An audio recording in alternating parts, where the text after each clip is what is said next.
वज़ीर आज़म कुछ देर बाद कौम से खिताब करेंगे। शहबाज शरीफ रिलीफ पैकेज का ऐलान करेंगे। पेट्रोलियम मसनूआत की कीमतों में इजाफे पर भी एतमाद मिलेंगे।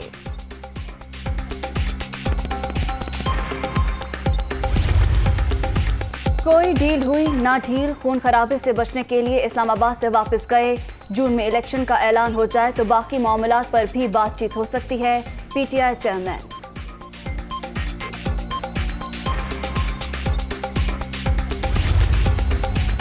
इमरान खान कान खोल कर सुन ले, इलेक्शन का ऐलान हुकूमत की मुद्दत पूरी होने पर ही होगा।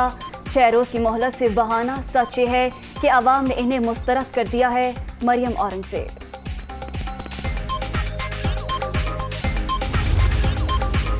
और इस्लामाबाद में गर्दो गुबार का तूफान, सेक्टर F9 में दरख्त गाड़ियों पर गिर गया।